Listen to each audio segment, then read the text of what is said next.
Essential element of crime, अपराध के आवश्यक तत्व। तो फ्रेंड्स, आज के हमारी लीगल वीडियो के सेगमेंट में हम यही जानेंगे कि क्राइम, अपराध के आवश्यक तत्व क्या होते हैं, मतलब किन आवश्यक तत्वों को मिलने पर ही यहाँ पर जब ये चार आवश्यक तत्व पूर्ण हो जाएंगे, ये चार आवश्यक तत्व होंगे, तभी यहाँ पर कोई कार्य यहाँ पर क्राइम यानी कि अपराध बनेगा। तो ये चार इसेंशियल एलिमेंट क्या है जिससे कि कोई कार्य अपराध बनता है, तो यही हम जानेंगे कि what is essential element of crime. तो सबसे पहले है इसमें ह्यूमन बीइंग, मतलब कि मनुष्य, और दूसरा है यहाँ पर ईविल इंटेंट, मतलब कि मेंस रिया, और थर्ड है हमारा कोई एक्ट होना चाहिए या फिर ओमिशन होना चाहिए, एक्ट या ओमिशन, और चौथा है हमारा यहाँ पर इंजरी, यहाँ पर किसी व्यक्ति को यहाँ पर उससे क्षति हुई हो या समाज को उससे क्षति हुई हो। तो ये चार आवश्यक तत्व हैं यहाँ पर अपराध को किसी कार्य को यहाँ पर क्राइम बनने के लिए। तो इनको हम थोड़ा डिस्कस कर लेते हैं। सबसे पहले यहाँ पर तो पहला जो इसेंशियल एलिमेंट है वो है ह्यूमन बीइंग, मनुष्य। तो यहाँ पर जो मनुष्य है वो यहाँ पर capable to commit any crime होना चाहिए। मतलब ऐसा नहीं कि 12 वर्ष से उसकी उम्र कम है, 12 वर्ष से कम व्यक्ति को तो यहाँ पर डॉली इनकैपेक्स माना जाता है, या फिर कोई अनसाउंडनेस ऑफ पर्सन है तो वो अपराध करने में सक्षम नहीं है, तो वो यहाँ पर ह्यूमन बीइंग में नहीं आएंगे। तो ह्यूमन बीइंग होना चाहिए जो कि किसी प्रॉपर्टी के अगेंस्ट कोई अपराध करे या कोई मनुष्य के अगेंस्ट यहाँ पर अपराध करे। तो capable to commit any crime, यहाँ पर मनुष्य होना चाहिए, कैपेबल होना चाहिए। और दूसरी यहाँ पर बात की गई कि ईविल इंटेंट, मेंस रिया। तो मेंस रिया क्या होता है, व्यक्ति के अंदर जो दुराशय होता है, जो गलत भावना उसके अंदर आती है कि मैं अपनी तृष्णा को मिटा लूँ और इस लड़की के साथ संबंध बना लूँ उसकी इच्छा के विरुद्ध, या मैं यहाँ पर मुझे यहाँ पर मेहनत ना करनी पड़े और मैं इस बैंक को लूट लूँ और मैं ज़िंदगी भर मैं और मेरी आने वाली पीढ़ी यहाँ पर चैन से बैठ के खाएं। तो ये क्या है, मेंस रिया, उसके अंदर ये गलत भावना यहाँ पर उमड़ रही है, इस तरीके से ये मेंस रिया होता है।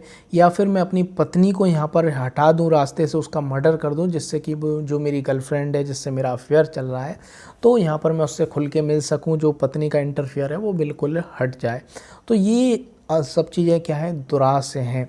तो दुराशय यहाँ पर होना चाहिए।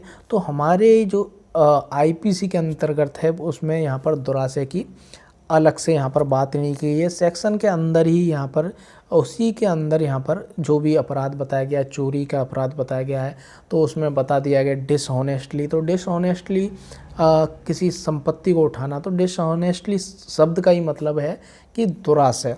तो हर सेक्शन के अंतर्गत दुराशय यहाँ पर किसी न किसी शब्द के माध्यम से परिभाषा में यहाँ पर समाहित रहता है। तो ऐसा नहीं कि सभी अपराधों के लिए दुराशय, मेंस रिया आवश्यक हो, मोस्टली सभी अपराधों के लिए ये आवश्यक होता है। लेकिन कुछ ऐसे अपराध होते हैं जैसे 494 है द्वितीय विवाद, द्वितीय मैरिज आपने कर ली है, यहाँ पर आपने उतावलेपन में यहाँ पर गाड़ी चला रहे हैं और किसी का एक्सीडेंट कर देते हैं, तो यहाँ पर मेंस रिया आवश्यक नहीं होता है, यहाँ पर स्ट्रिक्ट लाइबिलिटी होती है, आपने अपराध किया आपको सज़ा मिलेगी। तो मेंस रिया यहाँ पर आवश्यक तत्व माना गया है, लेकिन ऐसा नहीं है कि सभी मामलों में ये आवश्यक तत्व हो। मोस्टली मामलों में हम कह सकते हैं कि ये आवश्यक तत्व है।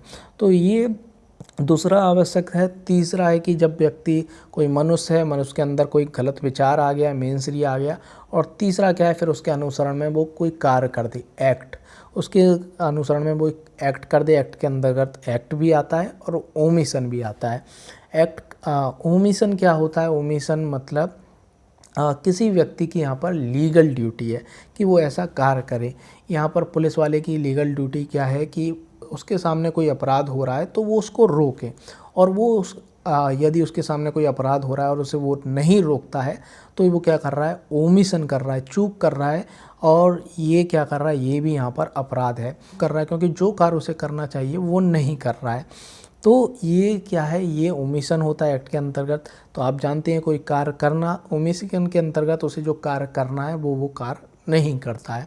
तो ये तीसरा एलिमेंट है। और चौथा एलिमेंट क्या है, इससे क्या होना चाहिए, कोई इंजरी होनी चाहिए, कोई नुकसान होना चाहिए, किसी व्यक्ति का नुकसान हो गया, चोरी उसने की तो व्यक्ति की संपत्ति का नुकसान हो गया, किसी व्यक्ति के यहाँ पर पेट में चाकू मार दिया गया तो यहाँ पर उसके शारीरिक नुकसान हो गया, यहाँ पर किसी की हत्या कर दी तो यहाँ पर व्यक्ति के परिवार का यहाँ पर बहुत बड़ा लॉस हो गया, वो कमाता था, उसी से घर चलता था, तो ये बहुत बड़ा लॉस हो गया। तो ये अपराध के आवश्यक तत्व हैं, इन तत्वों से यहाँ पर मिलके अपराध ये बनता है।